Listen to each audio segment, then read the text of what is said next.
I'll be on my best behavior. Yeah, good luck. So, hi Keith, we're recording. Hey, Aaron. Keith in Sydney, Aaron in Christchurch.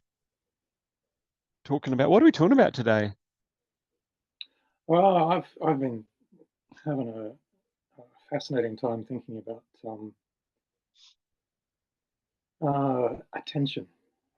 Attention. Yep. Yeah, and I thought it was really, really simple when I first. I It love turns that. out, I thought it was really, really simple. Then he looks down and grabs his brow. literally, Yeah, literally is like, oh, starts crying, then laughing maniacally. Sorry. So what did you learn? oh, well, well, like I said, I really thought it was simple because, um, and I apologize for the word because, uh, if I give my attention to you, um, long story short, if I'm giving my attention to you, I'm actually showing you love. Well, how do you get to that? Because attention is made up of the motivation, the intention, the purpose is to know, to want to know, be interested, be curious, be fascinated. If it's true attention, if my attention is on you, it's I have a purpose. Mm. I Yep. guess the intention could be malign. Let's say it's Yeah, not. but I'm just advocating straight off Oh, the for bat. sure. It's like, For sure. and I guess you're absolutely, in one sense, you're right. I guess if I have I'm attending, I was just sort of thinking of all the different scenarios suddenly, and I was thinking, okay, well, what if I'm in flight or fight? I'm attending to you, but I still have to be, I'm attending with curiosity to work out what you're going to do next. No, So, thank you. Yes, because your state of mind determines it. yeah, yeah, well, yeah. And I guess so attention, why am I attending? Well, I have this predilection to survival, but also to curiosity, to what's going to happen next. News, something new. So what's the novelty factor that I'm about to, Yeah, yeah, where's the novelty? Okay, yeah, okay, yeah, yeah. attention. Yep. So if I'm not in fight or flight, if I'm in a resourceful state of mind, Mm, my attention is on you. It's generated by interest, curiosity, fascination. I'm going to find some news. There's some news of difference coming, mm, yep. guaranteed. Unless you repeated everything you did 5 minutes ago, yeah, you're not going to. How possible is that? I'm going to get something new. Um, and I was fascinated by this, considering the past 2 years of grief I was doing, and having to unpack it and ask myself, well, what's the structure of this? What comes just before the grief? What am I attending to? Who's doing the attending? It can only be two people: my conscious mind or my unconscious mind. Mm, So I'm not purposefully generating grief or sadness. I'm not consciously doing that. That'd be silly to say I want to harm myself right now. Let's think of something really bad. So it comes from the unconscious. And I'm going, okay, so let's chat to my unconscious. What's the structure? What are you doing? And he wants me to, okay, there are people in my life that I can't have in my life anymore. They're gone. That's a fact. And he kept on attending to these people. And and I'm going, well, that's causing me grief. What are you doing that for? And and it made sense when he said, what did you experience around them? I experienced warmth, caring, attention, joy, excitement for life. That's what he wanted me to have. right. He didn't want me to have the grief. All he had was the association to those states of mind because the unconscious mind doesn't come up with its own goals. He's waiting for me consciously to give him new instruction. So the best Yep. he's doing for me is going, what I really want for you is what we had in the past, care and joy and excitement. And it all made sense. Wow. So he's attending to these people, and there's a backstory to that, which are the states of mind that I want.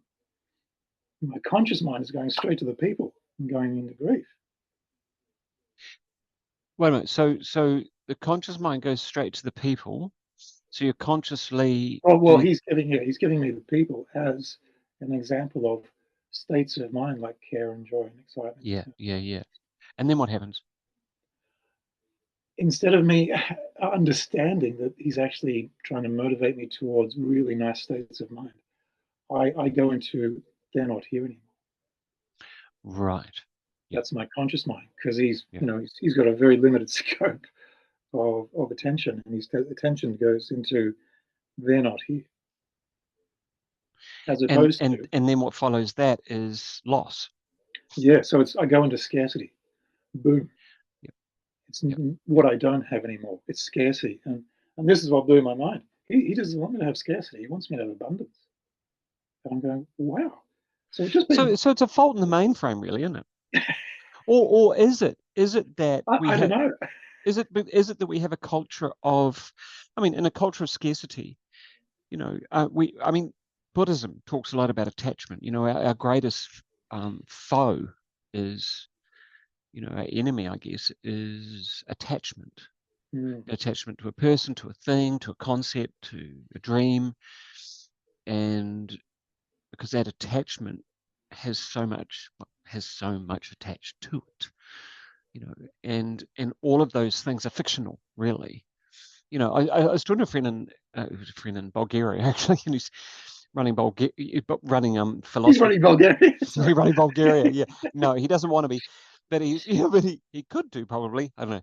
Anyway, he's over there and he's run. He sent me a little link of a philosophy discussion, and the thing about philosophy is really interesting is that it comes back to, well, what am I actually observing? What am I observing? What am I What, attending to? yeah, what am I attending to? So I'm attending to the memory of my in your case, or let's say in my case, my dead grandfather. So I'd be attending to him. And I guess, as I do that, I go straight into, I just have, lovely warm memories. Yeah, Um, yeah, and so I'm not, but the memory is, you know, is partly construct, because every memory is partly construct, but there's real, rational, logical experiences that I remember having. And yet, what we then do is we bring the culture of association to, those relationships, the memories, all that yeah, sort of stuff. And is that what we're kind of, is that what the grief is about? yeah. It's interesting you bring up culture. That's a curious thing. Uh, how do I put this?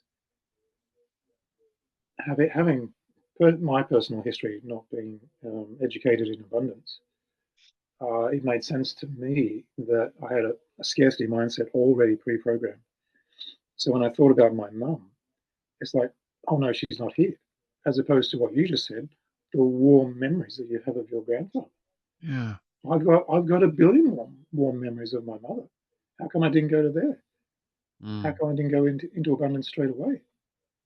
But As opposed to, oh, Kubler-Ross would say you have to go through that process. uh, I have. I want to come out the other end. Did you have to go through the process? Like, once you've been through the process, or you're coming out of that process, do you have to have gone through it? I'm really just curious. I don't. No, that's a great It's not a question. it's not a It's a great, judgmental query. I mean, it's like we've done experiences where we've helped someone get over a trauma. So we help someone get over a trauma very quickly. I had this weird experience actually where I got over a trauma, when I fell off the roof, 8 years ago, 7, 8 years ago. And I ran this NLP process called the trauma cure on it. Literally, got myself up, brushed myself off, and ran this process. And I don't think it helped, because what happened was I got home and I was querying whether it had even happened or not. wow. I swear, Oh, I this is was, interesting. yeah, This is I was very interesting. querying whether it had actually happened or not, because the trauma cure is very, very powerful. But when you're in the state of the trauma, when I was in the state of the trauma, my perception retrospectively is that I was in a heightened degree of openness to some kind of intervention to resolve the discomfort. Mm. I'll give you an example. The guy I learned hypnosis off was an ambulance driver, paramedic. He turned up, guy's bleeding out of a major artery, and the guy was semi-conscious but not conscious, so he was semi. Mm. He saw this. He gave him a couple of instructions. One of the instructions was a yes/no instruction, so he could get feedback. Then he got the feedback of understood, which was the double blink, I think it was.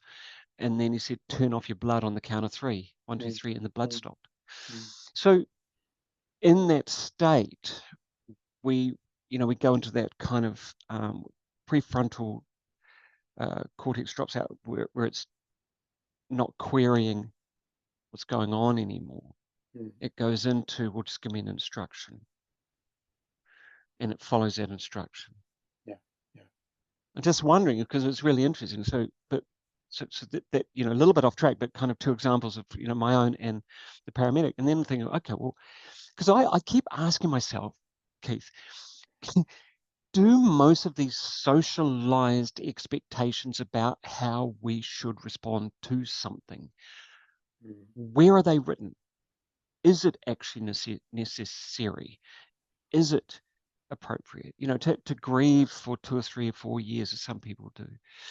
When we know that there are, and you and I have worked together on this, it seems to me that there is a biological, and it's different for everyone, a biological process of going through this letting go, Mm.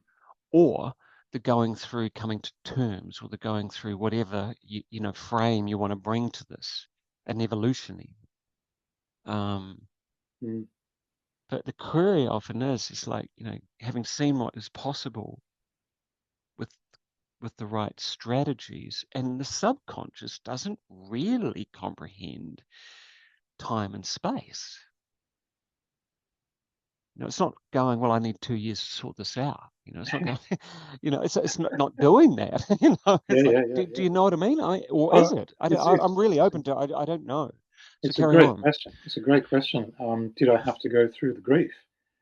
And when you're at the end of it and looking back, going, well, if I'm here now, I can Mm, do this now. How come I didn't do this back then? mm. What's What your was answer? our Do you have an answer? well? This is a very, what's the word, off the cuff answer. Mm, I had a pre-program before, so you're saying a socialized program. I don't know if I guess it was socialized. So as I said before, I had a scarcity mindset. So mm, there was this person who was a large part of my world, and that's taken away. So mm, there's nothing in my familial influences or my friends or any sort of associations that taught me if something goes away, you have the capacity to fill the void. You have the capacity to do something new. You can thank that memory, because it's given you so much. Well, what's stopping you from going and doing something new? mm. As opposed to I have to focus on that thing that's not there anymore. So that's a scarcity mindset. It's Am I interesting. making sense? Oh, you're totally making sense. And what goes through my mind straight away is, I mean, you've got a million maps for Yeah. dealing with losing something, because all your Yes. life you've lost shit. Yeah. You lost Yeah. your Yeah. Yeah. car, or you lost your keys, or you lost a pet, or you lost a dream, or you lost your wallet, or there's all these kind of things where we've kind of, and this sounds cold, what I'm saying. I mean, it Yeah. does. It sounds cold, because we're talking about a human being. We're talking about potentially a mother or a father or sibling or something like that. Now, don't get me wrong. I'm not. This isn't. Yeah. I, Our intention isn't to do anything cold. no. It's just devil's advocate, really, because what we're constantly talking about is models of expansion. I think models of emergent Mm. consciousness, and I think the query, there's that story of the guy. It's Christmas, right? And the and he's, they're preparing the ham. You've heard this, everyone's heard this story, and it's in America, and his wife's cutting the edges off the ham to stick in the oven, right? He just keeps looking at her and going, "Why are you cutting the edges off the ham? Like, that's perfectly good. Like, why are you cutting?" Well, Mum always used to cut the edges off the ham. You know the story. Yeah. So he calls her up. Says, "Why did you cut the corners off the edges of the ham?" "Well, my mum always used to cut the edges off the ham." I said, "Why did she do it?" Oh, and then I think the story goes, or it might have been just Mum. Maybe it just stopped there. Well, anyway, the No, answer no, he was, inquires. He inquires yeah, of mum. Yeah, yeah, Guys with Mum, and then I think grandmother or something. And it was basically came down to the fact that the ovens were smaller and the ham wouldn't fit in. And so they cut the edges off. Meanwhile, nowadays we've got these massive stupid ovens you stick two hams in, but they're still cutting the edges off. And it's because no one ever asked the question, why? yeah, yeah. Why are you doing that? No curiosity, just follow the pattern. And I mean, I think that's why we're having these conversations. It's like Yeah. we're both kind of noticing in our own lives and also in the lives of the people we meet and work with, is that there are all of these patterns that just seem to be followed without any question. And then there are significant patterns over the last 5 years, for example, which people have followed without any question because they have come from authority or specialist or whatever. It's kind of cult-like, really. But I mean, fundamentally, that's this. Where is the query? And so my first thing is that when you say talking about the grieving, congratulations, by the way, for coming out the other side. It's been harrowing to watch, Keith. Absolutely harrowing. Um, it's interesting though. It's like, sorry to, but I've kind of had to grieve my dad Yeah. because, as you know, Dad's in the dementia home, and he's just not the person he was. So I feel like I've been going through this grieving process, and he still knows who I am and my sister and that sort of stuff, but he's just not the same bloke, and there's this kind of grief, but there's a sense that what I kind of did in my head was I guess crassly or whatever it was, well, it's just simply, well, this is his state now. There's actually, outside of bringing him home, which I can't do, it's in a different city, and, lock him into a room and have 24-hour care, but I decide what he eats and what he drinks, because there are some protocols that can slow down the onset of dementia. Remove the statins, which the doctors remove. Well, we know about statins. It was one of the most terrible drugs ever given Yeah. to anybody for a heart. So I'd do all of that, under supervision, of course, with all that sort of stuff. But it's like, wow, but I can't do that. So it's kind of like, well, this is where he's at. And so I've said, well, I can't, there's nothing outside of, no, there's nothing I can do, actually, financially or otherwise. There's nothing I can do. So and so in a sense, there's an element, and it's not the same as what happens when someone dies, but it's almost like there's a sense, well, when someone, having done, celebrant work for the last 7 years, primarily in funerals, there's this, well, people die, and there's nothing that can be done.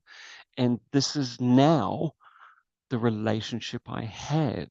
So what dictates, and this went through my mind recently, actually, what dictated any grief with my father, and what I noticed, what dictates the grief with families dealing with, well, we actually just had someone very, very close in a freedom group here, to, for want of a better word of calling it, but a group of people who made different decisions, just passed away suddenly. And it was like, wow, didn't expect that.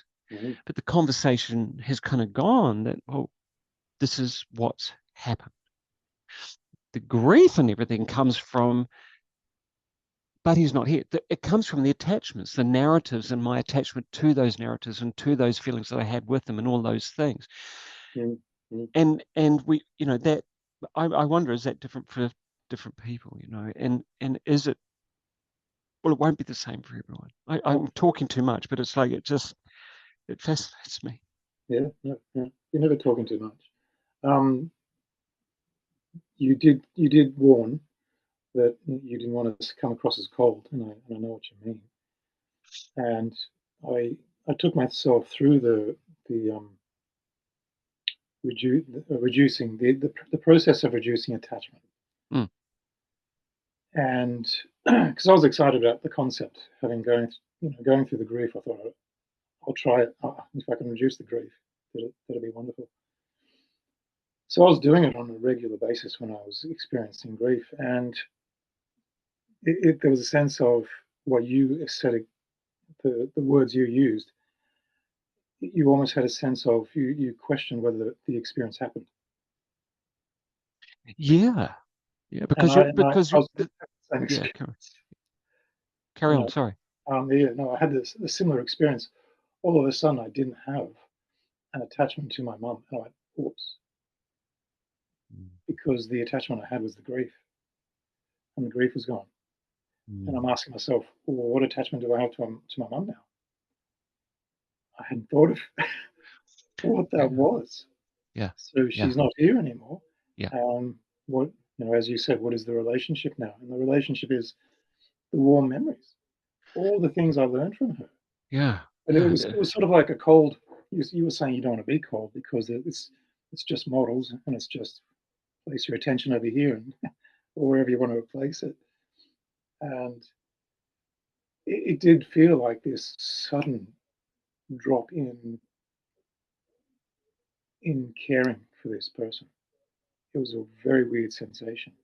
It's funny because it's like, someone who's on the spectrum. I remember talking to a colleague years ago who suddenly realized while watching Oprah that her husband was, extremely Asperger's, no emotional connection to anything, and Yeah, said as much to him, and he goes, "Yep, I reckon you're right," and folded up his paper and went outside. And but it but it uh, but his he had a very unusual, he worked in a certain field in the military that required that you could not do if you had an emotional attachment. So he's kind of perfectly, but he was, he's functional, he had a sense of humor, but he, what would you say, he had learned to mimic all those things, wow. because that's like, it even, as his wife told me, it even managed to mimic racism, because his father was similarly wired to him and had this ability to speak quite racistly. So yeah, I don't know why I mentioned that, but it's like, it's interesting that it's almost like because would it be right to say that you now feel somewhat removed? When I was doing the process, because the grief kept coming back, and I do the process, reducing the attachment, and I'd feel like it's cold cutting off. Mm, It wouldn't last, but there would be a period of time where there would be no grief, and there'd be concern. mm. Because I didn't want to forget this person, very important in my life, and I felt like I didn't need to remember that person anymore. So the grief would come back. So something's not being satisfied. It can absolutely reduce the attachment, but what's not being satisfied? And the thing that's not, what was not being satisfied was my unconscious was saying, she symbolizes all these states of mind that are really important to you, that you want more of, and that you're quite capable of achieving by putting your attention where it's required. And so we're back to attention. So so now what's different with respect to where you put your attention? Well, now I'm having a lot of fun with it because if something comes up that about the people that have gone, I immediately ask myself, where am I placing my attention? Mm. And it's really that quick. I'll see a movie, I'll hear sounds of them, and I go, oh, I'm attending to them. what's my experience? Is it a pleasant one, unpleasant? Okay, so that's a very quick process for me Mm. now. I Sounds know quite mindful. it's quite intense. It is mindful, and as soon as I ask the question, what am I attending to? Starts changing my state of mind Mm. because I'm 1 degree removed because I'm asking about my attention. I'm not in the attention. I'm asking about it. Yeah. So once my state of mind starts to change, I go, what do I want? What do I want to attend to? So it's not streamlined and it's not unconscious yet. Mm. It's certainly interesting to explore the structure of it. So, you're just walking along doing your day, and all of a sudden, boom, Yeah, mum's right in triggers. front of Yeah, yeah. triggers. So many triggers in my life. So those are quite analog, aren't they? So they're, a visual, maybe, an olfactory, smell, certain sensation. So I wonder how is grief something that is attended to unconsciously because it's still, for want of a way of putting it, like still the memory is strongly logged into the biology of the body. So there's I, still a biological memory of that person sitting quite deeply. And we know it's a good mm, 2 to 3 year turnaround of a whole biological system, from. yeah, I think I have a slightly different take. Mhm. My unconscious is going, what's the most pleasant state of mind? Mm. And all he has, because he can't instruct himself to come up with new goals. Can you imagine that? A conscious mind and an unconscious mind going, I want to go over here, I want to go over here. It wouldn't work within a No. single human being. So he's actually, my take is he's going, I want these wonderful experiences. And I find myself seeing my mum, who's Right. right. So he's actually got these representations running at an unconscious level, but I suddenly see her. It wouldn't have to be an image. I could hear a voice, Yeah. you know. Hold on. And Hold on there a minute. yeah, Hold on yeah, there a minute.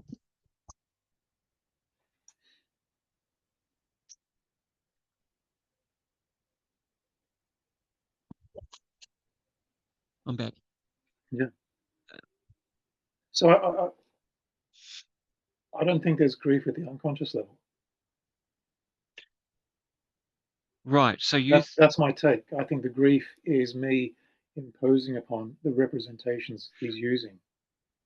so do you, okay, so that's interesting. But I mean, the you know, the unconscious is, I mean, we're talking about something that really it's not like a clear division between conscious and unconscious. There's this slippery kind of, this wavelengths of difference, I guess. So are you saying that when you have been attending to your mother, you then consciously think about No, I'm not what that, attending to her. I'm not attending to her. I'm getting on with my day, right? and an image of her will pop up, or a movie. Wow. Because as you say, there are so many triggers. I mean, Yeah. 99% of my life is a trigger to mum. She's Yeah. she was in my life so much. Yeah. Um, Yes, she was. if I wasn't in her presence, there'd be text messages, there'd be calls, there'd be so much that would, just picking up my phone Yeah. would be enough. Yeah. So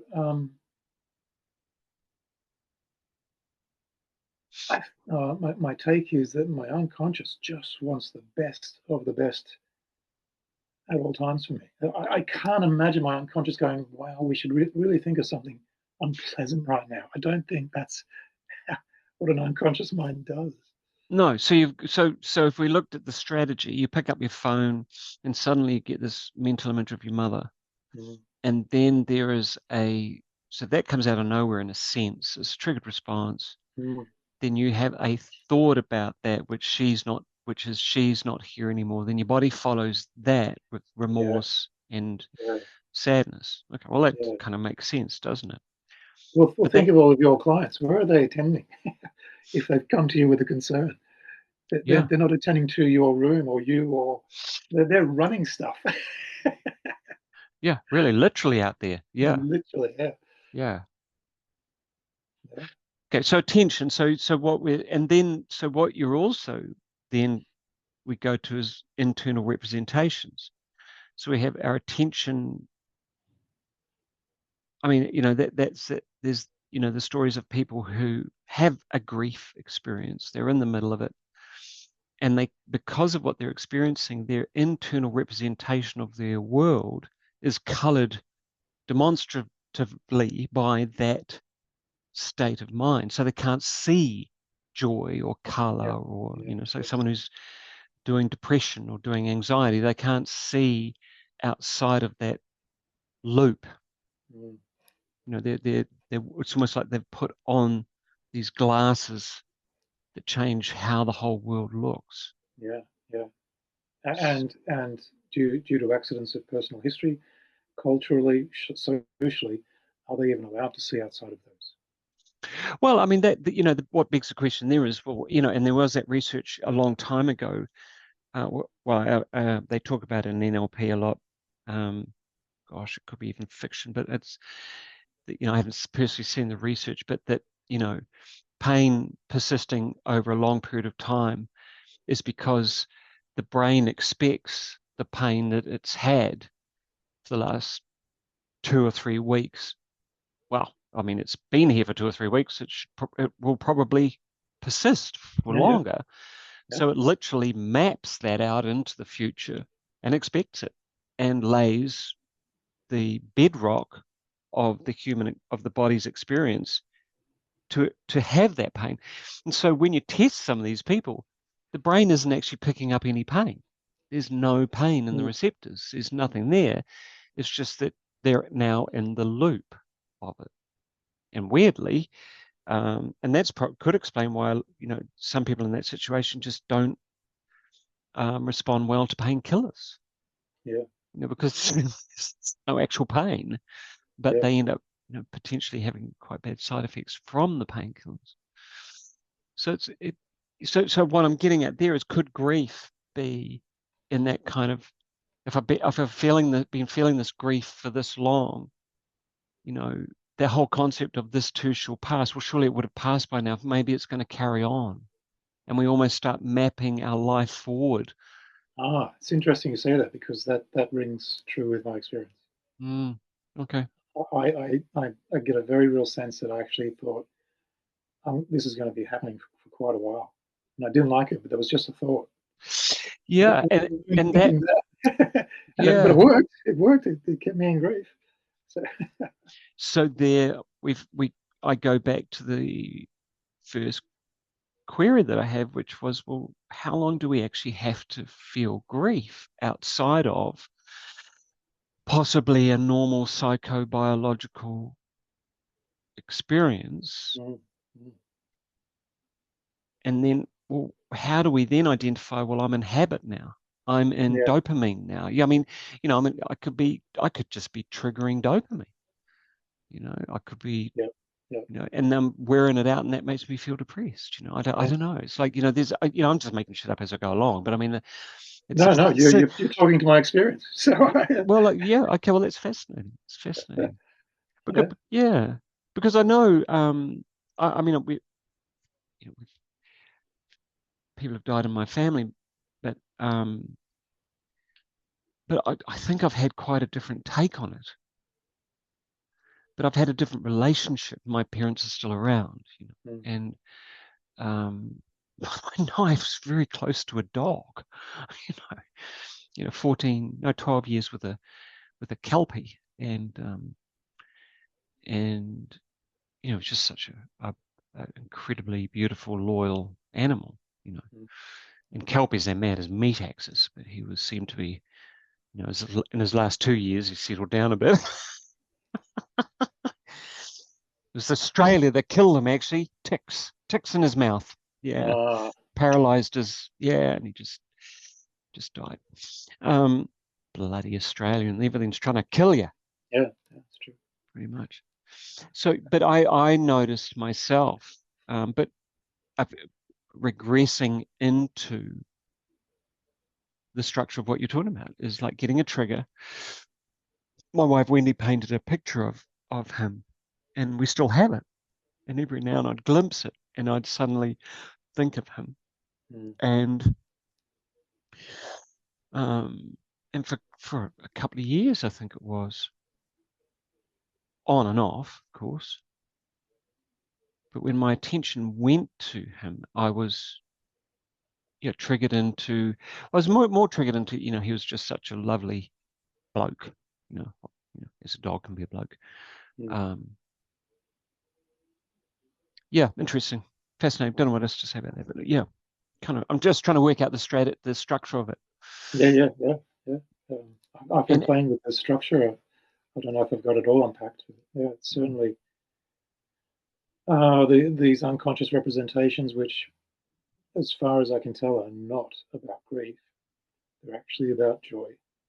which is fascinating, and I think what we've been talking a lot about lately is, our attention has actually been hijacked over the last number of years. Like, They're the other two aspects I've been exploring. So yeah, yeah. So it's like it's been hijacked significantly by the yeah, media, by politics, by whatever, by X, been hijacked, and there is this addiction that has occurred where we need to know more about what's happening, or what we think is happening because we were being told it's happening, yeah, and we need to know something about how important it must be because they're talking about it all the time.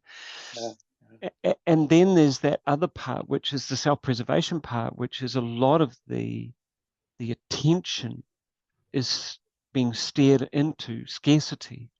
mm, There's not much life left. There's not much earth left. There's not much time left. There's not much water left. There's not much, it's like there's not much of anything left. We're all going to die pretty soon. mm. Do you remember, year 2000, Y2K? We're all going to die. All the computers will stop and planes will fall out of the air. Righto.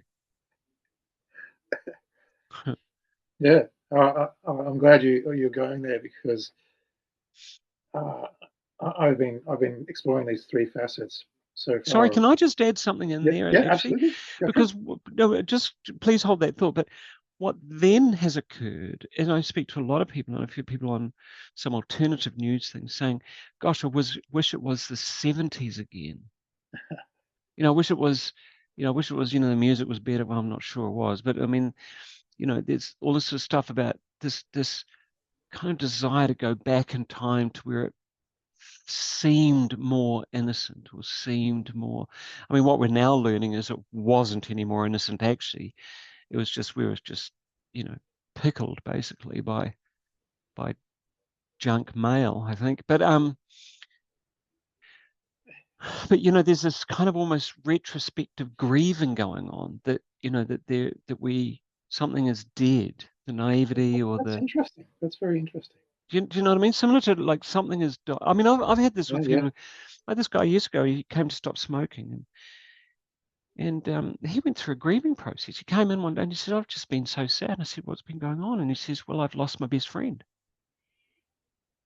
You know, the habit's gone, the quiet moment, the the social excuse to take a deep breath and relax as you exhale the smoke. All of these things that we never think about. Mm, mm, This friendship that we have with this regular um, interaction. We're having a relationship with the cigarette, or yeah, the whatever. yeah, yeah, yeah. I interrupted you, but I just sort of thought there's that. People, I keep hearing people, I wish it was like yesteryear. It's like, man, seriously, that shit's gone.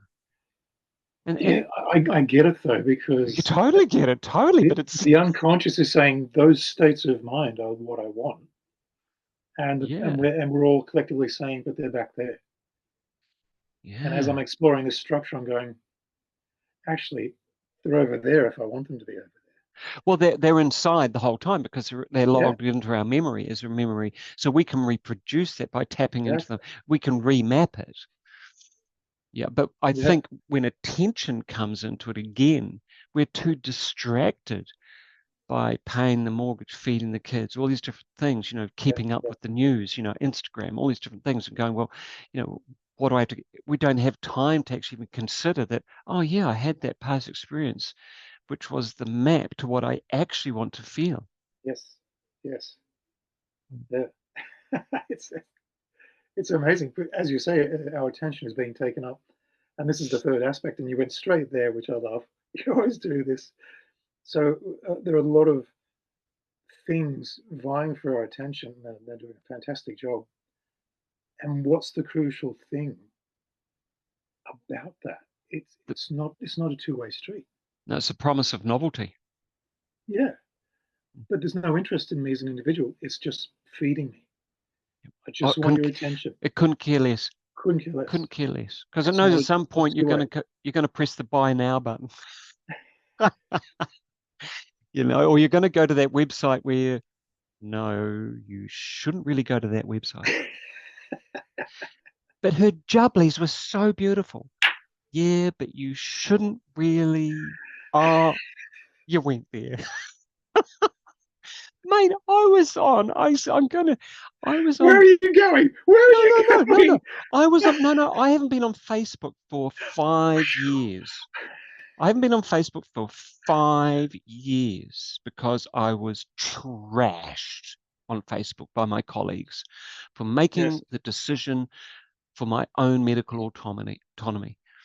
Anyway, so people are going, listen, I bought a Vespa, so I'm on, Moped Nation, I'm on Vespa, Christchurch, all this stuff, and it's fun. It's just stupid shit, but it's fun. I've got this old, I call it the rat bike, an old 65 Vespa. It sounds like a sewing machine and all that sort of stuff, but I don't care. Drop soil everywhere. Dirty old two-stroke. Yes! Screw global warming. My little two-stroke's going to change the world in a bad Absolutely. Yeah. way. Anyway, don't quote me on that. But anyway, I'm just scrolling. I've been on there too, like a minute, and I go, a couple of posts are up, and I go down, and I'm not going to describe how this woman was dressed, but I'm going, well, she's very well put together, isn't she? And I'm going, and there's not much left to the imagination, is there?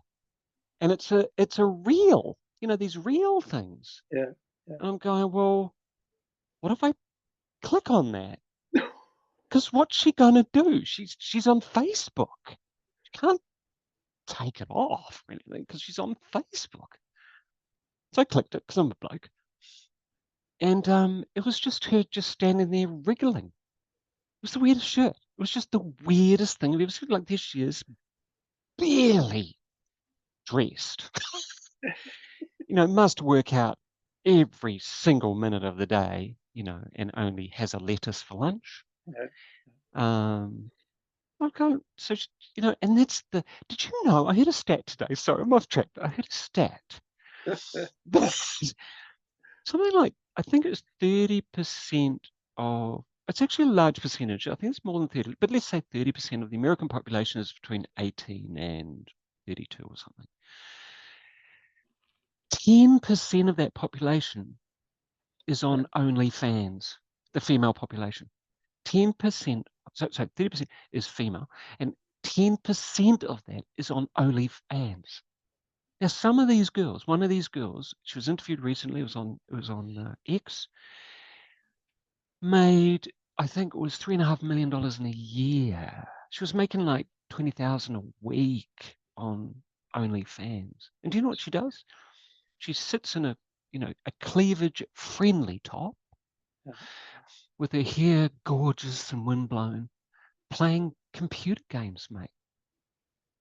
And people just throw her to cash, on the Bitcoin and on the blah, blah, blah.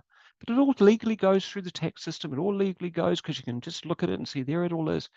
She's saying the woman who was interviewing her, who's a journalist, was almost in tears. She says, I can't make that in 6 months. I can't even make that in 8 months. You make that a week. It's insane. And what do you do? And the girl's going, well, I just sit there with a nice top on. How weird has it become? Yeah, You know, yeah, it's about attention. That's attention. But yeah. it's scarcity because It is. It it's is a scarcity. false promise. It's not actually real, and you can never find, I mean, what you're talking about with respect to grief. What does grief want? Well, what you were doing, of course, in NLP would be you're doing what is the higher intention of the behavior that you're exhibiting. If you ask the higher intention, so if you do grief fully and completely, what comes out of that? You keep asking that question, you keep going up the layers until you get to what is usually, I've never come across anything that isn't, you get a higher intention, which is usually around emergence of consciousness and joy and happiness, connection, those sorts of things, higher, Mm, much higher mhm. level values. Yeah, yeah, yeah. And yet when you click on the button and you go to OnlyFans, I've been there twice because a mate of mine who's a stand-up comedian plays amazing piano and he's got an OnlyFans. So guys are on there all the time. Like there's guys on there Yeah. doing woodwork on OnlyFans. Like you can watch some. It's like TikTok. You go on TikTok. I was on there before COVID. Don't do it anymore. Can't stand it. It's so dopamine crazy. But once again, you get these. But what they do is because they know who I am. They know I'm a bloke. They know all my details. So every now and then they throw something that just goes, oh, she's not wearing very much, is she? Mm. It feels Yeah, like yeah, I'm having a Homer Simpson moment. yeah. It's a shocker. Oh, anyway, but it's about where's the attention. Now, if they know, and this is the challenge they're talking about with AI, with also the algorithms know you better than you know yourself, just simply because they can even read your visual, the new Mac AI apparently is just looking at you whole time, reading your Mm. face and reading your reactions to wherever you're going, because it knows wherever you're going, and then it records it, sends down back to Apple. And you cannot Fantastic. switch it off. It's something like 100 steps to switch it. Like it's seriously difficult to switch it off. So as soon as you buy a new Mac, that's it. You're online being watched. Yeah, yeah, yeah. Yeah, I know where I'm going. So it's getting your attention, and what we now know through what was that crowd that started dropping info into Facebook in Uganda and stuff that changed the entire election in Uganda and North Africa. It was that Okay. yeah, Not and the they were CIA. saying no, it's well known. It's a really good documentary on it. But what they were doing was they were literally just dropping these little messages in, almost like below conscious, but they weren't. They were right there. But they were, so well designed to almost look like they were just a meme or they were just a Mm, post, but they were an extremely well constructed advertising campaign to get people to think in a very, very specific way. mm, And it worked perfectly because it mm. just got your attention. And Yeah, whether it's beauty, whether it's the music, whether it's the colors, whether it's the youthfulness, whether it's, perfectly well formed, works out every day, whatever it is, there's an element of us that we find very difficult to not engage, I think.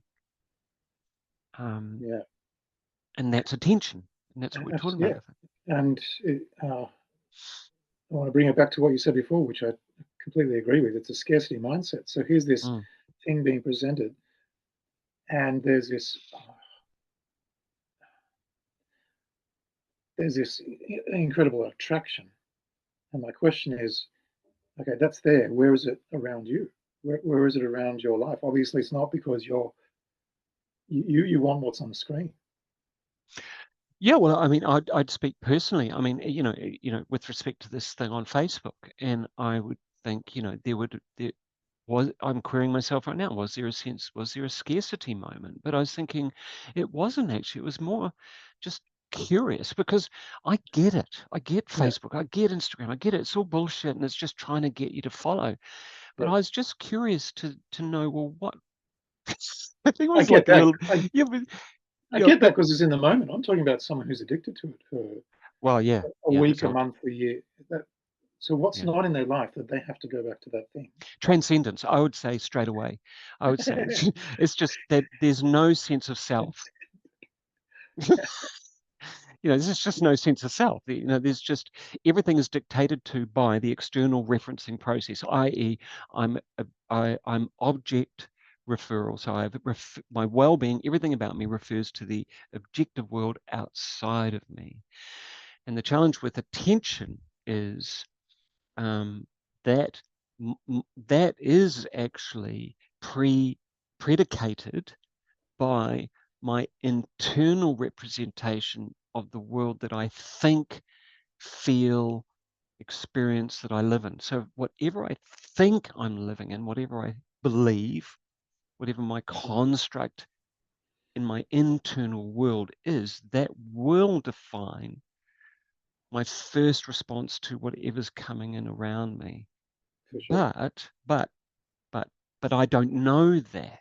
Mm. I think that,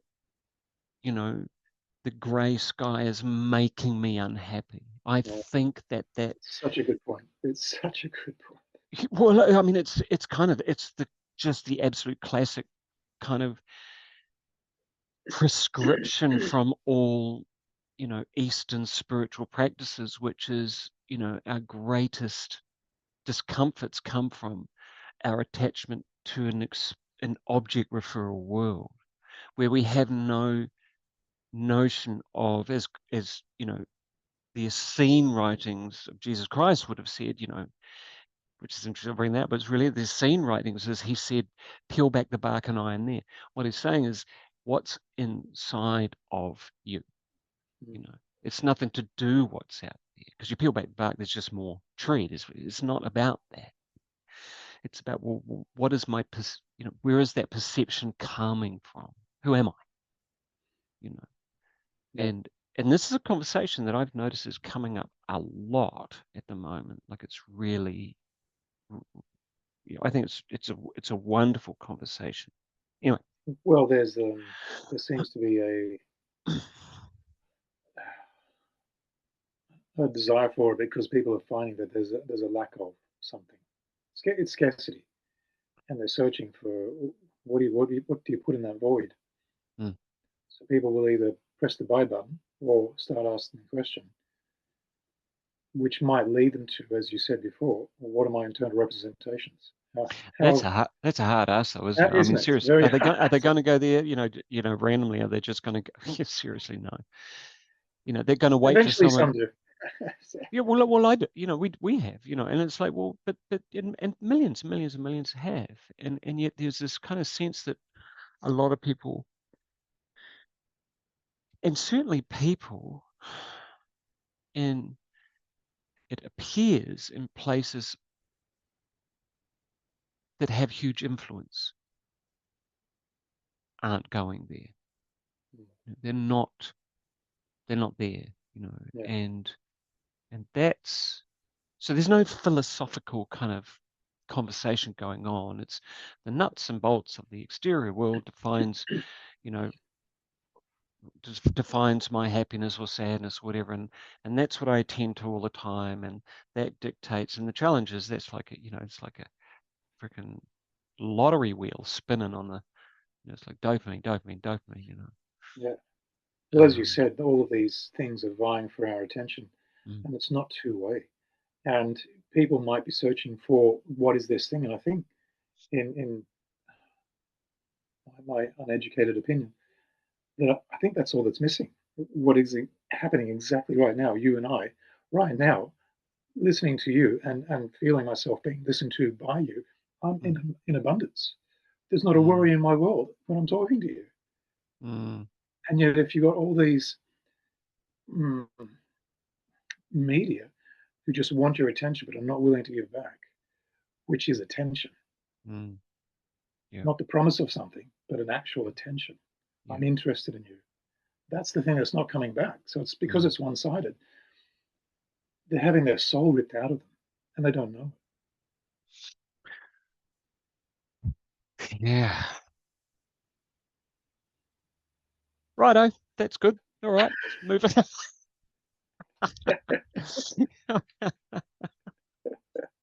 So okay, so if we're gonna, consider strategies Mm. to, so what are we talking about? So here's the thing. Is it a problem? If most people are just getting on with their lives, see, I'm perceiving right now that there is nothing actually wrong with this planet No, outside not at all.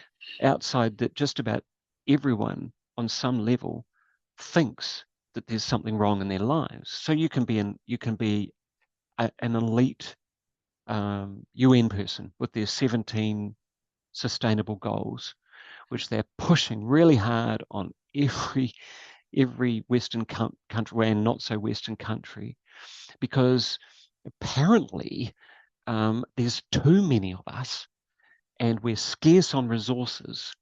And so it would be much better if a small group of self-elected human beings who have an extraordinary amount of money just take control of us all. That's scarcity, that's No, fear, yeah, that's yeah, it's kind of really arrested development as well, I must say. But totally going, agree. yeah, it Well, it was fun. It is. I mean, these was people fun. are in this because their development hasn't progressed. Well, it hasn't. I mean, they're not. You can't have a conversation with them about an alternative view. I mean, good God, King of England flew to Italy to give a talk about climate change, right? He flew on his own plane and took his own car in the plane. I mean, obviously, it's probably got bulletproof glass and Bulletproof. yeah, but tell me that that Maserati hasn't got a bulletproof car just waiting to pick up a king. Seriously, I'm sure there are a few companies out there making these. Yes. seriously, in Italy, and there isn't bulletproof. Come on, man, in Italy, like, come on, they've got this thing called the Pope. You know, can they just hire that thing for the Pope mobile for it? You That's know, right. listen, the King's coming. Can we borrow your Pope? It's like, apparently it's bulletproof. Yeah, no, it's 10 inches thick. Yeah. Anyway. And it's holographic, actually. The glass is so thick you can't actually see me. So it's actually holograms of me waving. I'm actually drinking tea while I drove down the street. Oh, anyway. Oh, I don't know where I'm going with this. He was giving a speech on climate change. Yeah, he's. But I think the interesting thing is, I was talking with a guy yesterday who's extremely knowledgeable. He's Italian, by the way. Well, he's not Italian, but he spent most of his life in Italy, and he speaks fluent Italian and some other languages. And incredibly brainy person and extremely knowledgeable about all things electronic. And we're talking about, the towers going up and 5G. And he said, well, there's no 5G in New Zealand. I said, what?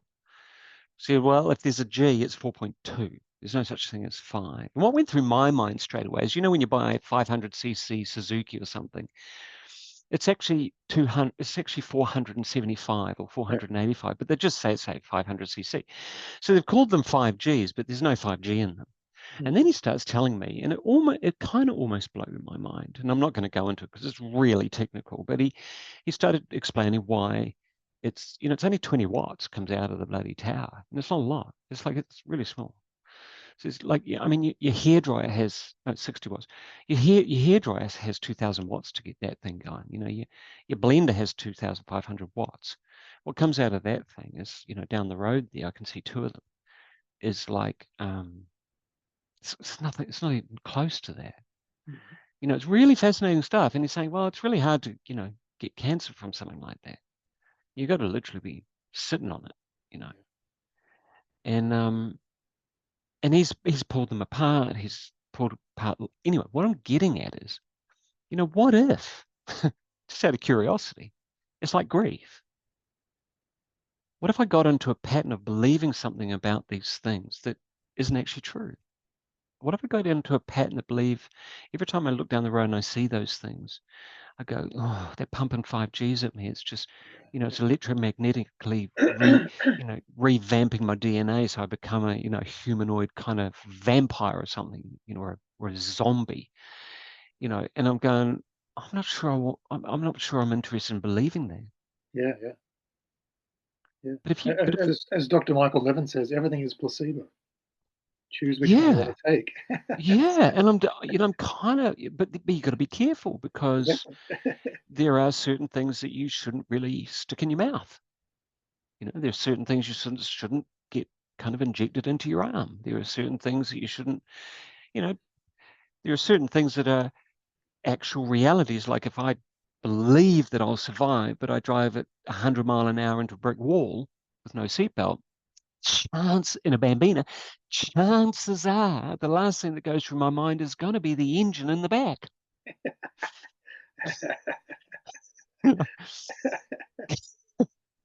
Yeah. So there's certain things that, but you know you could get lucky and you get beamed up at the last millisecond. I don't know. I don't know where we're going with this. Where we lay our attention outside of that which is absolutely not biologically possible actually can affect the possibilities of our biology. You know, and I'm noticing, and I notice many people talking about it, but in a very negative way and quite destructive way, is that we are figuratively being influenced through the media, through conversation, through advertising, and not necessarily in a useful, positive, healthy way. And that concerns a lot of people, and yet they don't. They're focused on that scarcity principle, and Yeah. they don't know what to do Yeah. about it. They think the pushback, the fight, is the answer. Yeah, and I'm not sure because Yeah, I'm not sure. I think abundance is the answer, rather yeah, rather I'm than loving rather that. than buying into the fear. Okay, so let's talk about that. So let's talk about something that we shouldn't. So okay, so there's been a lot of Trump did something really interesting 2 days ago. I think it was 2 days ago because we're at the 13th of April, 2025, and he basically had his stateroom with a big oval table and all the major people on his cabinet or whatever you call it in the States talked about what they're doing to a room full of cameras live to the whole of the US population, to the world, live, Mm. him included. That sounds like an abundant way of doing it. I'm vulnerable. Okay, it's probably there's a bit of scripting going on there, but there's a sense that they can be asked anything, they'll answer it. They do have kind of a script because they believe in certain things are possible and blah blah blah. Um, Personally, I think America's just going through a healing crisis. Actually, I don't think it's going into the toilet by any Mm. stretch. I think it's going through a massive healing crisis, and the Earth is kind of being dragged along. You know, Yeah, it's and a New nice way Zealand, of putting it. It's a nice way of putting it because it gives back some sense of they can be a part of it yeah, rather than a train wreck. yeah. If it's healing, I know my body can heal.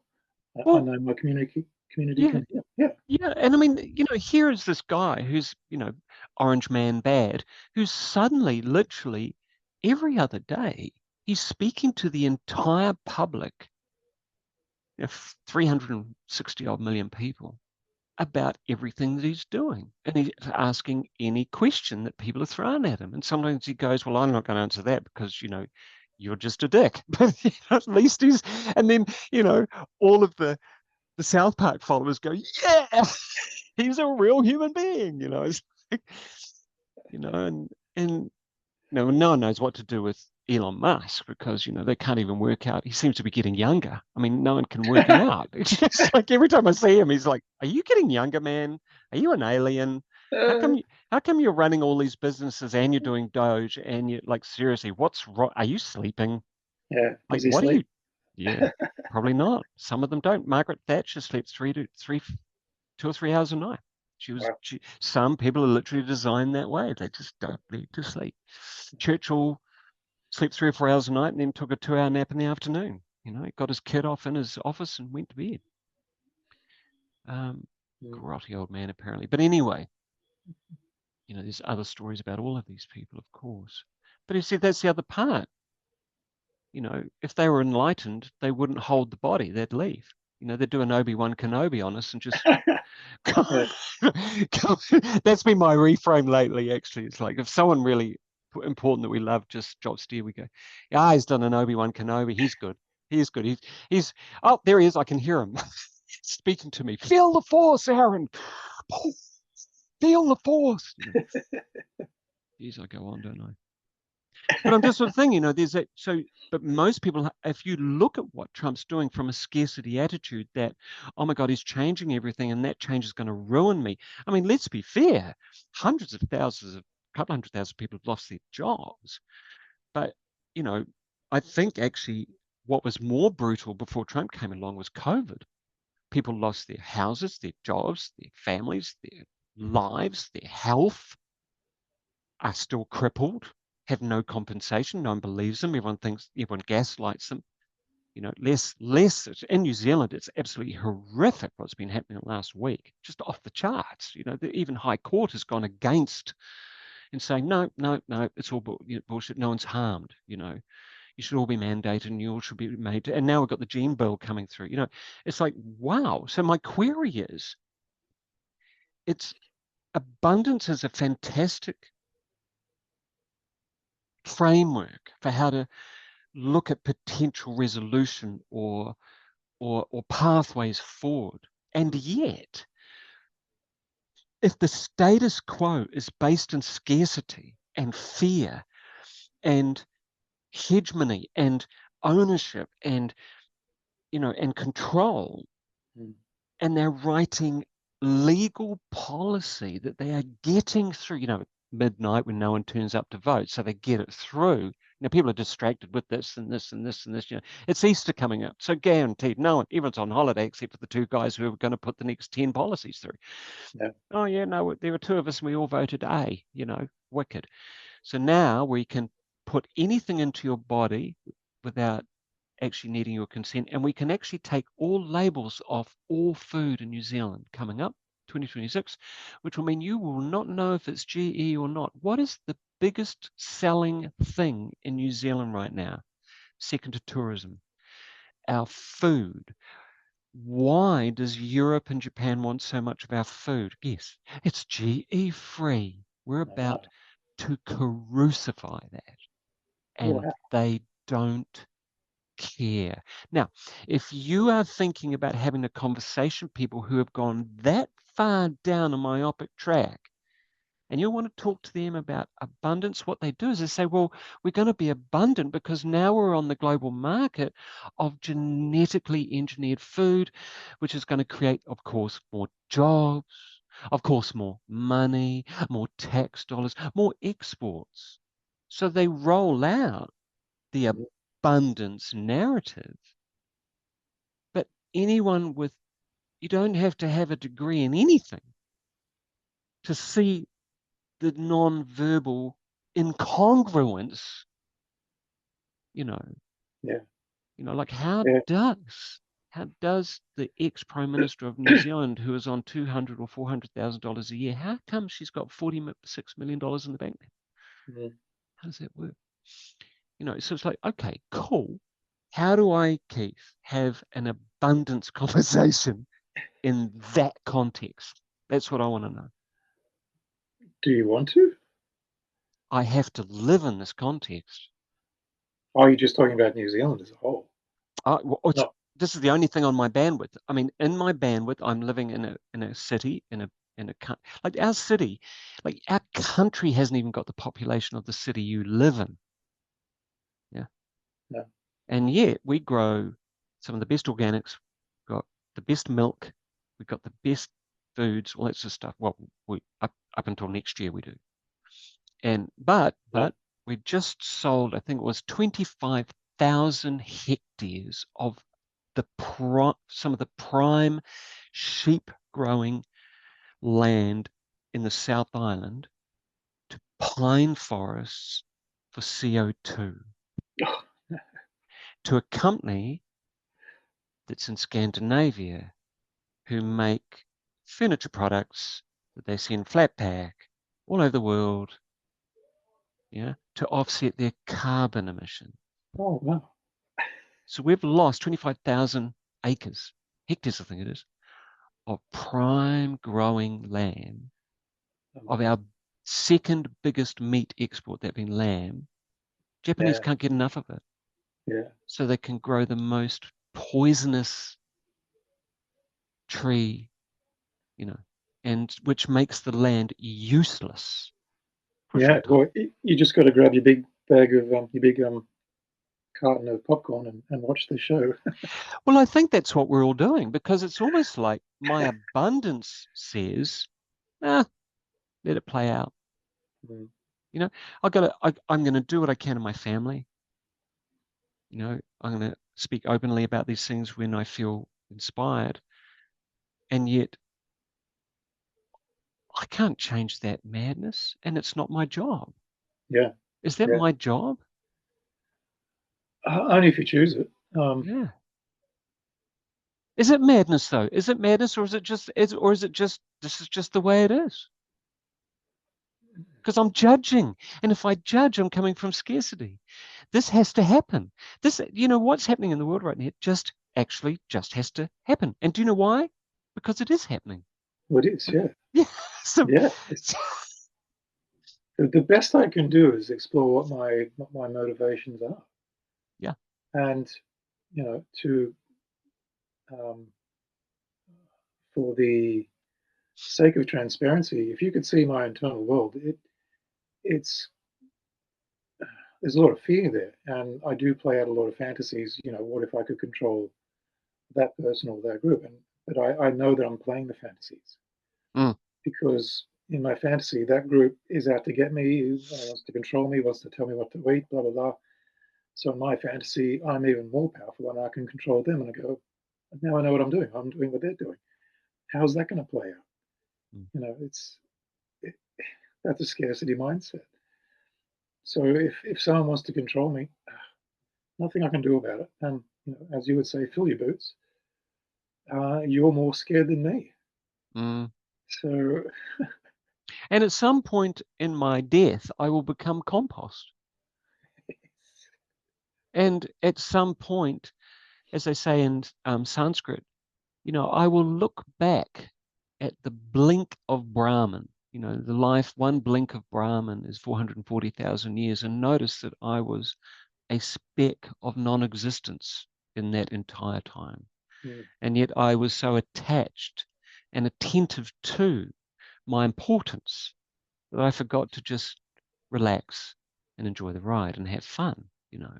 And yet that is, I think, one of the most powerful parts of the Bhagavad Gita is the fact that we just live constant paradox.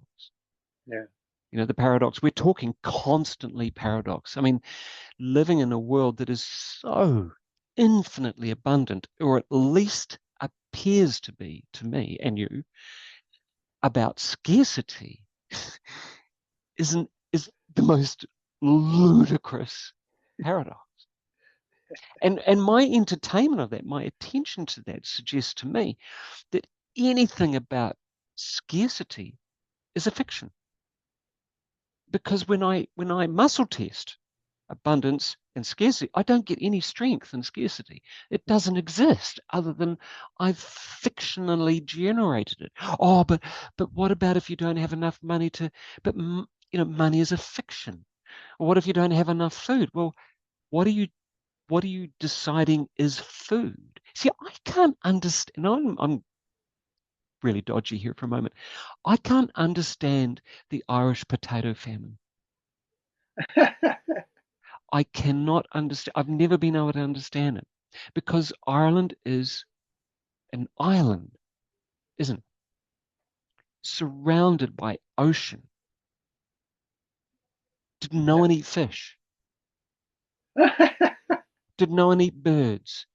Did no one eat carrots? Did no one eat apples? Or, was like, that's a lie as far as I'm concerned. There's no such thing. It must be an analogous. And yet it's gotten into the cranium that you can Yeah, yeah, die from the lack of one potato. I mean, didn't they just make a lot of booze anyway out of potatoes? It's like, seriously, sure, they're great. But do you know what I mean? I don't understand it. That's yeah, such yeah. a monumental perspective of scarcity. Now, someone's going to come, well, you don't understand. No, I don't. So tell me how they didn't set up parties to walk. I mean, most of any culture on an island lives near the water because you don't need to go searching for water because if there's a high point, the springs bring the water to you. Yeah. So you'll live on rivers near the ocean and you don't eat fish. I don't understand. It's just does. So there must have been a really bad time. So there's no fish, no birds, there's nothing, just potatoes. And then the potatoes die. So how does that work? I mean, it's like, Or you, was it propaganda that people just swallowed? that We're makes we're more suffering. sense. Yeah, we're suffering because we don't have this, and right there is the ocean full of 1 trillion tons of food. Back then, can you imagine how much fish was in that ocean? You Yeah. know, and having gone through different, kinds of what would you call existential diets in my past, we can live on fuck all. We can live on, you know, a lot of it is to do with, belief. A lot of it is to changing the structure of belief.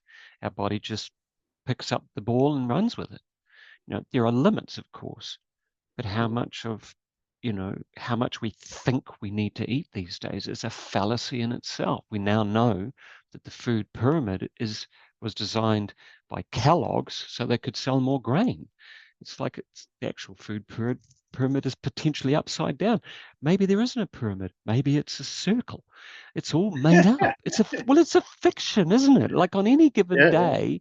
on any given day, there was this great study years and years and years ago, and I'm going to look it up actually because it fascinated me. They actually had preschools in the States, preschools, and what they did was they did it through university, did it all, dotted the I's, crossed the T around all the appropriateness and, blah, blah, blah. And this is before woke. So this is years ago. This is maybe back in the 70s, 80s. So what they did is a number of these different preschools is they set up tables, and the tables just had every kind of different sort of food on them in all of these preschools. And the preschools, it didn't matter what the nationality was because it was, it all averaged itself out. It didn't matter what the health Mm. level was. It all averaged itself out. And what they had was a whole bunch of people, students who came in with clipboards and they said, oh, well, Andy's just eaten part of a carrot. And they would actually write how much of the carrot before Andy put it down. They'd follow him around. And then, okay, so he's eating he's a chocolate bar. Oh, he's taken 4 bites out of an apple. They'd literally listed it down. At the end of the 3 or 4 or 6 months, whatever it was, every single kid had eaten a perfectly balanced diet Mm. because they were still they were untethered, if you like, by this cultural, you know, industrial Yeah, mechanism of selling this kind of food. Now in America, yeah, you buy Coke at school, you buy all this shit, and it's made by a third party that, it's like in New Zealand now that, the biggest thing on the news has been that some schools have had really bad lunches lately, seriously. Meanwhile, there's a pedophile running freely around in the parliament, I didn't say that out loud. But anyway, yeah. apparently someone who has those kinds of inclinations maybe is possibly, but might be, but not really running around Parliament, taking no responsibility for anything that he does at all. But he's abundantly beautiful and very rainbow. Well, for me, it comes back to your question: is there anything wrong? There is nothing wrong. Nothing's broken. Everything's moving along just as it wants to do. And Yeah, what? but last time we were talking about global sexual abuse, Yeah, yeah, of children. Yeah. And that kind of feels wrong. Yeah. I, The I come, paradox. I come back to my internal world. You know, if an alien species came down with the technology to give me the power to do anything, I would understand why they wouldn't give it to me. Because if they saw inside my mind, Mm, they'd know they'd know I'm as vulnerable as the guy who's doing pedophilia, or the guy who's pushing climate change, or the guy who's pushing overpopulation. I know the fears that reside in me. mm. The only thing I can actually do is address my own fears rather than go, the world should do Should something. you address your own fears only? What else am I going to do? I mean, Well, I mean, you I'd just be said something I'd be a right at the, hypocrite. I'd be a yeah, hypocrite but right at otherwise. the beginning of this conversation, you said actually what you were saying was what you were trying to do the entire time was address your joy. Okay, good point. The entire time Well, no, that you were very good doing, point. Yeah, very good point. Because where's my attention? It's on the fears. yeah, which is Very good. scarcity. Well done. Well done. How do I pay you? And if you chunk that up, what is fear really trying to get to? It's trying to get to know itself as a vibration or frequency driven towards joy, to Abundance. Abundance. self-awareness, self-development, that sort of stuff, Abundance. or whatever it is. Bliss, love, God. Some people call it Absolutely. God. So you've done a nice job of picking me up on where my attention went. Isn't it fascinating? So fascinating. So now we're back at the start of the conversation Yes. again, which is those beautiful loops, that Yeah. occur in our lives. And yet, that's what keeps coming up to me. I mean, I work as a volunteer for looking after quite a few thousand people in a kind of a loose fashion around personal freedom. And I guess the query is that a lot of the people who are aligned with this personal freedom are actually spending a lot of time talking about that which is trying to take away their personal freedom. And the existential quandary is, well, if I spend a Mm. lot of time talking about all the stuff that's trying to take away my personal freedom, when do I actually get time to experience personal freedom? When do I actually get, oh, no, no, that's for the next, no, it's not for the next generation because It's such a good question. It's it's like, where do I get the time?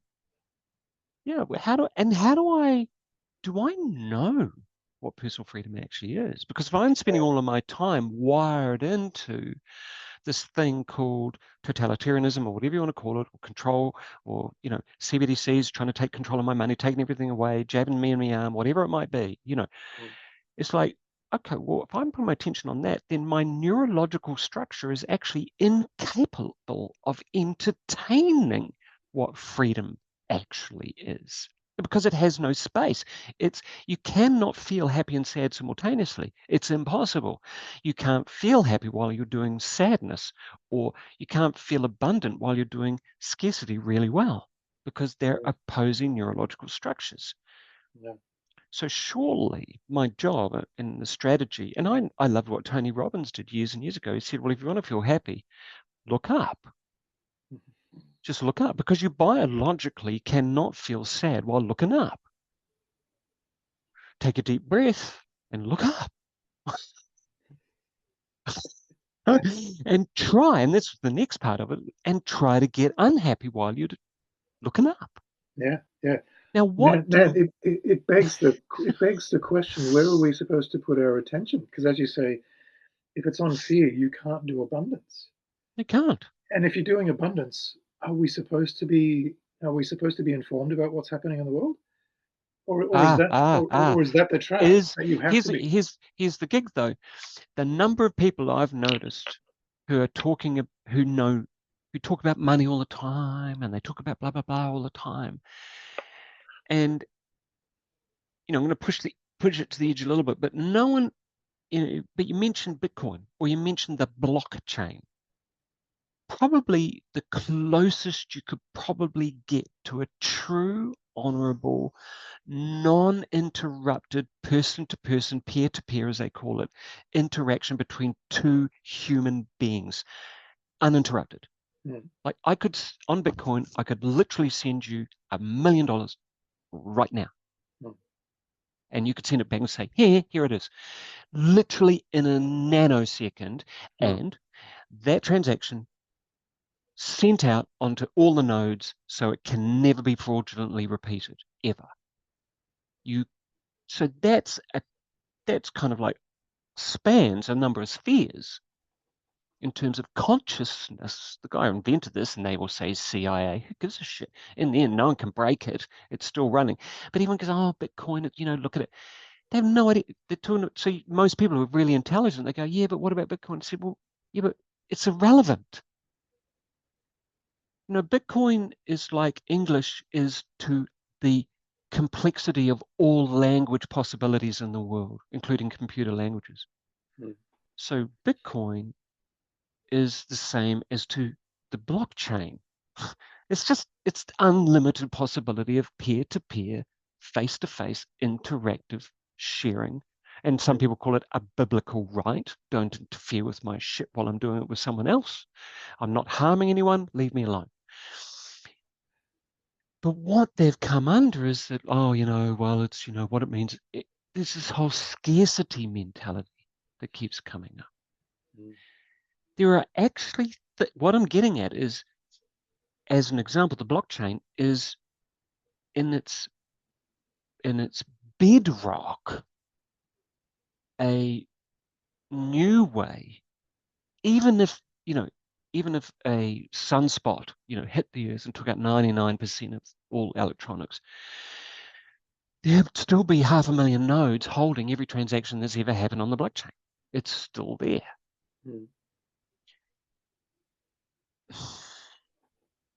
It's an example of a potential to have an abundant way of communicating that is interactive instantaneously around the planet in a minute, in a millisecond.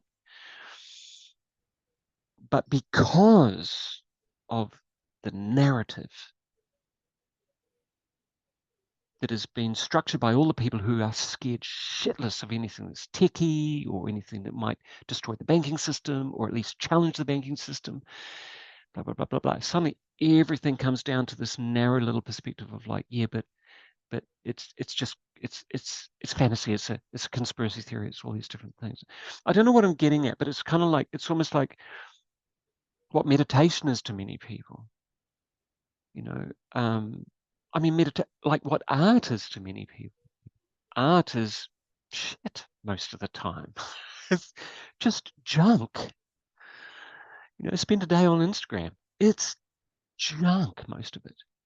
But then but what it is it's exploration of different ways of exploring color, texture, sound, movement, all these different things.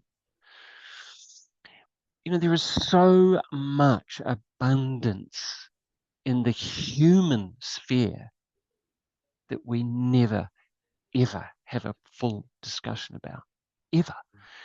Because the networks of discussion are constrained. And what we know about Facebook is they've got bots in there constantly constraining what can and cannot be talked about. Probably, since that owns Instagram, probably very similar.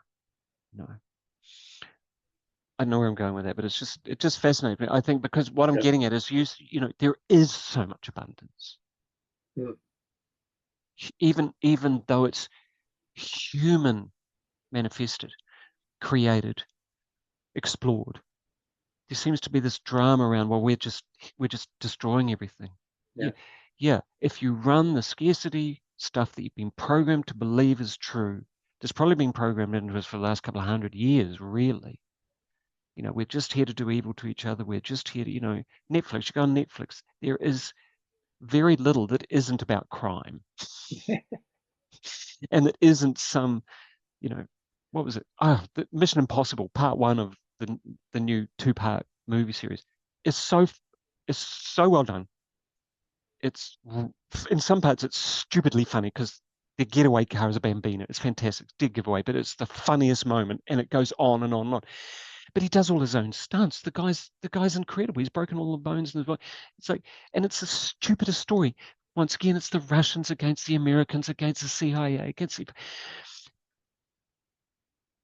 the creativity of what they design that he has to get out of the extreme things. It's hilarious. It's fascinating. It's, we're both sitting there, Wendy and I, going, this is so funny. But what they managed to make look real is Yeah, yeah, incredible. yeah. What they manage to make look real. Yeah. Mm. Yeah. Yeah, yeah, yeah. And then we go, wait a minute, you know, didn't I hear something about that once? And then we make that connection, and then then we become part of the programming. Yeah, yeah, yeah, yeah. Fascinating. Anyway, I'm going on. Sorry about that. No, that's all right. So, so back to the question. Where? No, no, no. It all links in. So, where am am I supposed to inform myself about the world, or is that the trap? As you say, they make it look real. My query is, what is your world? What do you define as your world that you need to? Well, that's the question. Do I now consciously go, this is the way I want to define my world? So Yeah, so so I so pet wonder. so pedophilia is an atrocious, heinous thing. But if I put my attention to it, something that I cannot change, what am I doing? But in my own sphere of influence, I want to treat everyone with absolute respect for for their own freedom. So is that where my focus, my attention is supposed to be? The world can do what it wants. If I'm thinking about all the atrocities in the world, even natural disasters, um, am I supposed to put a certain percentage of my attention on the world, or just my sphere of influence? My query is, what do you want to do? There's a story when I learned transcendental meditation, 34 years ago. You know, the Maharishi Mahesh Yogi is, dead now, but he said something. He says, you sit in the transcendent, sit in you. It's a very practical strategy. Sit. It's like Vipassana. There are some very good meditation practical strategies that tend to work. Meaning the mind after practicing for some while does quieten down, and there's a sense of drifting within, where there is this sense. I mean, this morning for me it was like, oh my God, this is something else. It was just, there wasn't even a thought in there. It's just more an awareness of being in this space called self or whatever. And then he says, then come out and play, because the meditation is the work. Now, meditation technically means to think, to meditate upon, to think. And that's all you and I do together. We think, we meditate upon concepts. And maybe this is the work. Maybe we are doing something. Maybe we're bringing an abundant conversation to something that we know we can't change. And yet, by bringing reframes to it, or a deeper sense of awareness, like for me, pedophilia is the saddest thing, because it kind of just says that there is a significant.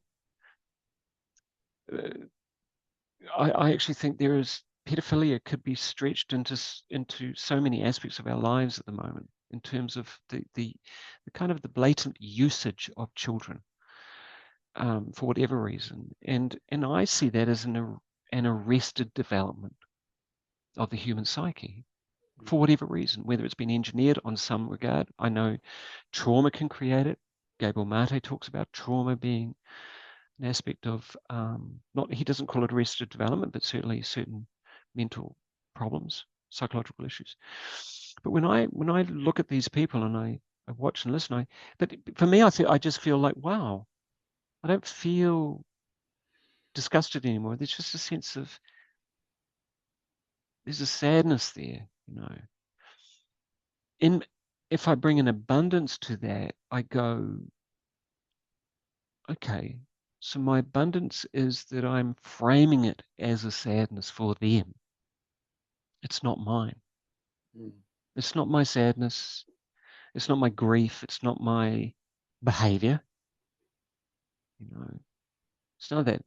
And in that, what's that thing from NLP? The person with more mental flexibility is the one who controls the conversation. Meaning, if I'm having a conversation about this thing, my my latitude of my ability to create a broader conversation means that I have the abundance in this conversation. So if I'm thinking about pedophilia in New Zealand, for example, I don't feel angry, frustrated, or annoyed anymore. I feel a sense of, I'm actually looking for what I don't feel anything Mm. because I have a sense that this is not mine. And these people who are engaged in that are wired in a certain way that is not my wiring. And my abundance enables me to see it as so. And so I actually feel quite removed from it. I feel quite Mm. removed from it because it's not talking about my world, actually. Yeah, Yeah. that's what it is. And that's where, a Yeah. lot of people, Well, it's a yeah, fiction until proven otherwise.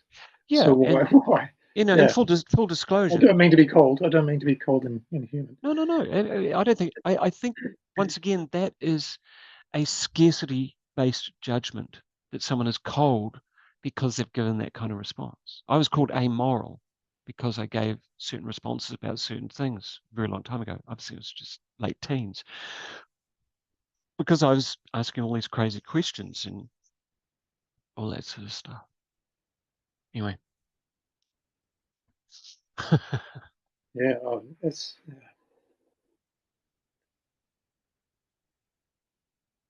how to so be. Yeah. Go no, I was just going to say for anyone who's listening and on. not watching, because we don't edit this, so that we pull out all of the quiet moments. Keith was looking up in the air and wondering. I was looking up in the air and going, how do I just be in my abundance? That's the key. That's what requires the strategy. Just being in the abundance, because that's going to make So all when the have difference. you been in your abundance the most? The When have most. you? Yeah. Or when do you remember having been in a state of abundance? There are many contexts. The one that comes to mind that's always where I feel the greatest vitality, the greatest abundance is what we're doing now in conversation when I'm around people. That's where I get my vitality. If there's a wonderful conversation going on, if there's laughter, lots of humor. Do you get your vitality, or do you simply respond internally by experiencing Yeah, I a sense of respond. vitality? I respond Yeah, with my vitality to these yeah, yeah, yeah, contexts. yeah, yeah, yeah. Yeah. So Because the previous language was yes, object referral. Yeah, yeah. Well, I'm just just checking in because no, it's it's just good. It's good. Pull me up at any yeah, time. yeah, yeah, yeah. I generate my vitality in those Whilst it, contexts. yeah, Yeah, yeah, those yeah. contexts don't give me my vitality. S- Yeah, I So generate. if you brought that map to any internal conversation about the greater state of the world, what happens? Could you ask that again? When you bring that map of vitality, Mhm. because that you have when you're in conversation like this, and you bring that map to bear upon a conversation about the greater world and its apparent problems, Mm. what happens then? My unconscious tells me straight away, um, my attention is best served elsewhere. Mm. So that might not make sense. So if I've got all these inputs coming from the world, my unconscious is saying, if you stop those and you put your attention over here, you will feel so much more alive, so much more engaged in your Yep. immediate Yep. context. Does that make sense? It's Absolutely makes sense. And I think it comes up. I was sent a link to a philosophical discussion with a friend in Bulgaria we were talking about earlier. And the one thing that it was the last question. I can't remember what the question was, but this philosopher who's brought in, the great thing about Europe, they get on the train 2 or 3 countries away, and 3 hours later they're in Bulgaria having a chat about philosophy, and that night they get the train home or next morning. It's insane.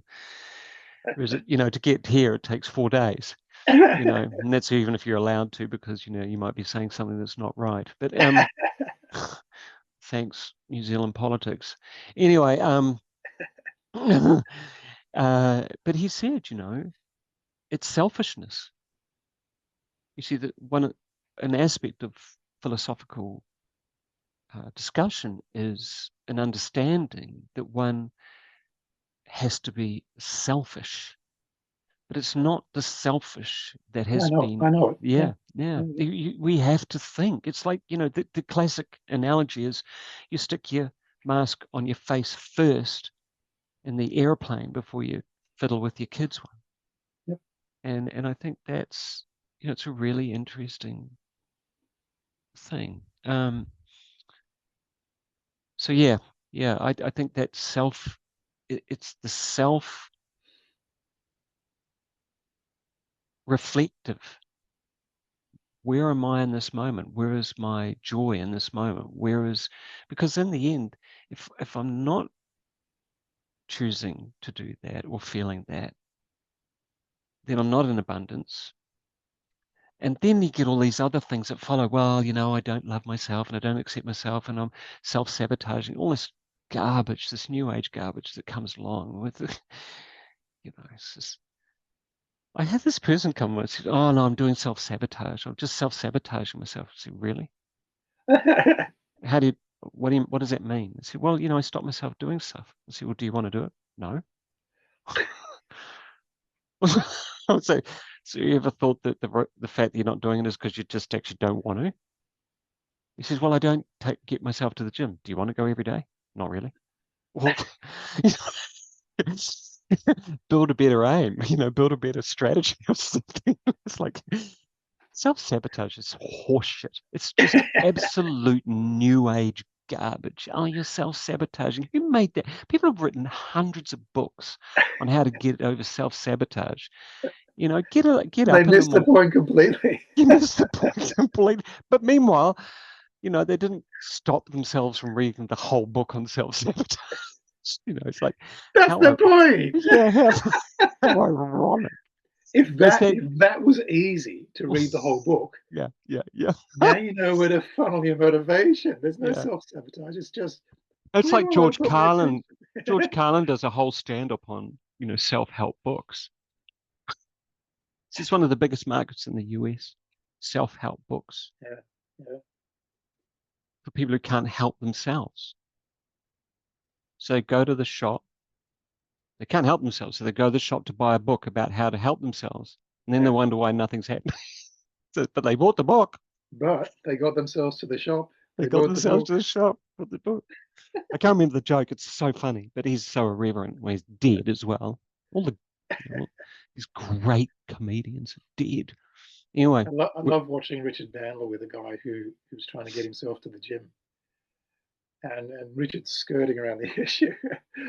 He was doing a pretty good job, and yeah, essentially saying, "Well, you don't want a better body, so why are you trying so yeah, hard?" yeah, yeah, yeah, yeah, If you yeah, really wanted to, guess what? You wouldn't be sitting in that chair moaning about it. yeah. Do what you do. You love food. Eat Just the food. yeah, yeah, yeah. He's trying to move him towards a compulsion blowout where he eats so much food he makes himself sick and can't eat anymore. You God, know, here's you Richard. beat yourself up because you're not doing this thing that someone else expects you to do. Yeah, or it's That's it's interesting. yeah, some part of someone else's narrative to losing weight, exactly, you know. exactly. Yeah, Yeah. My nephew bought a dumb phone, yeah. and I was in the car with him yesterday, and I'm looking at his dumb phone. I said, "Please tell me about this. I'd love to hear the story."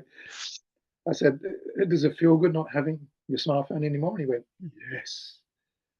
You know, it's got a few inconveniences. He can't Mm, email.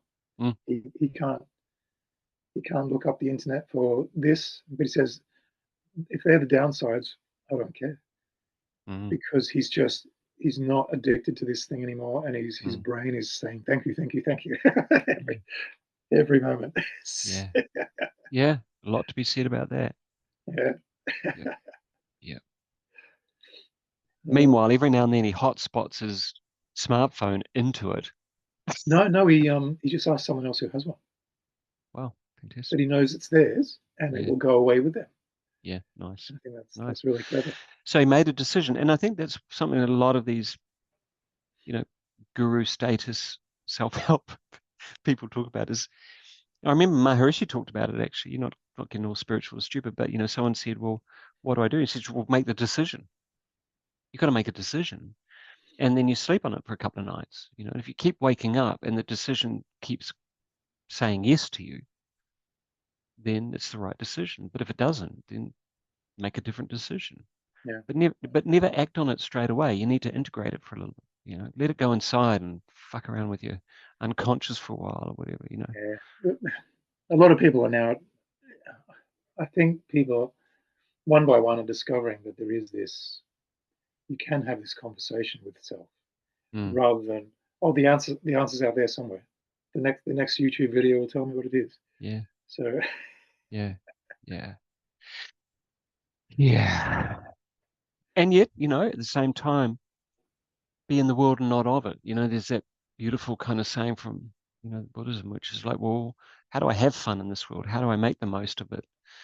How do I, maybe acknowledge with a detached sense of curiosity about the stuff that's going on, and yet say, well, and that now means I'm even more inspired to actually continue making the most of what I can. mm, That was the death of a very close friend who passed away very suddenly, uh, just over a week ago. And, my reframe was, well, he's done an Obi-Wan on us, he's now stronger and he's more connected. And secondly, I thought, well, it was actually Julian, the guy who's in Bulgaria. He said, well, good people die, you know, good people die. yeah, one And, day.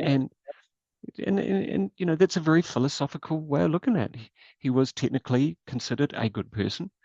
And all of a sudden, through, whatever reason, he suddenly passed away. And it was like, well, yeah, it's pretty much the nutshell.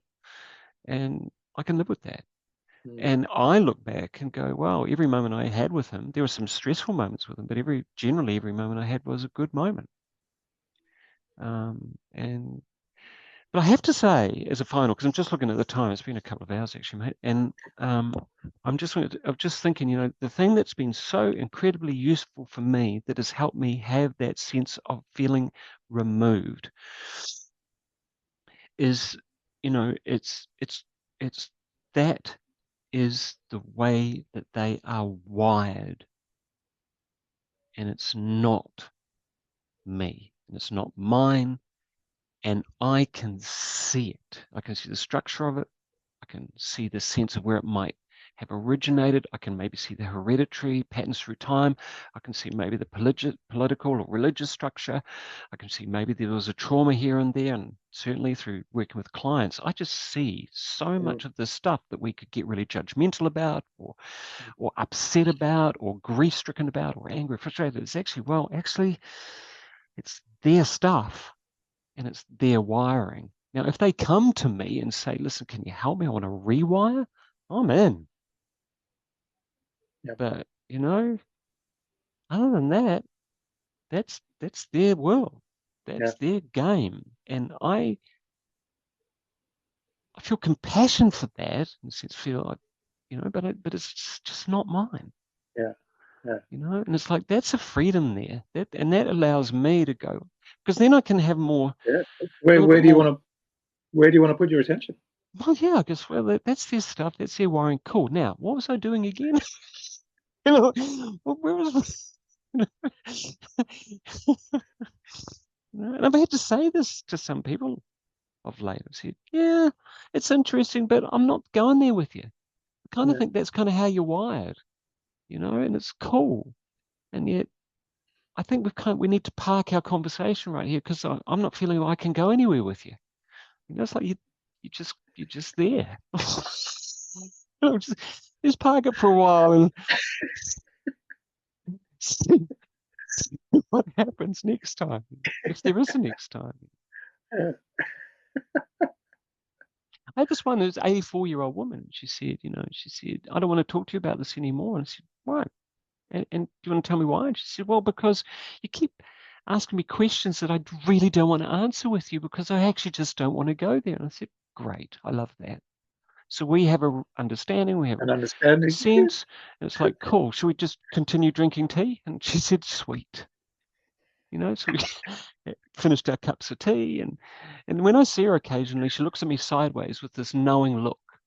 And that is that I'll just keep asking weird questions. And she just doesn't want to go there with me. Yeah, And that's cool. And yeah, at 84, she's just, she's now happy with the realm she's working in. She doesn't want to be challenged on that, yeah, you know. yeah, And that's a framework she's happy with. Great, you're 84. Jesus. Suck it yeah. up, eat it up, fill your boots, Yeah. you My know. mum was the complete opposite.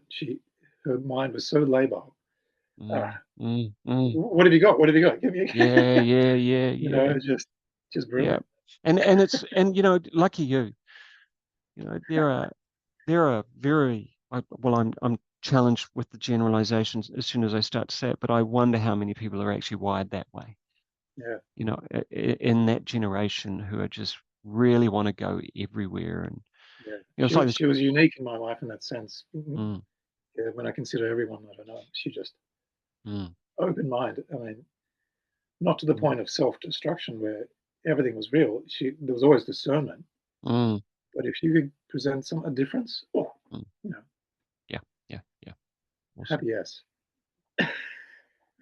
So there's a model there as well, and maybe your unconscious mind doesn't mind considering how it can adopt many of those beautiful attributes that you love and cherish Absolutely. so that you can delight and surprise yourself sometime in the future with new behaviors that you know that everything's continuing to work perfectly for you, isn't it not now?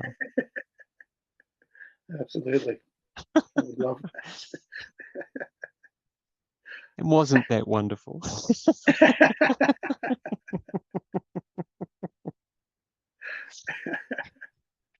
I gotta go.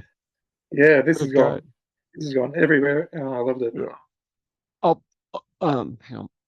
Thank you, listeners. Over and out.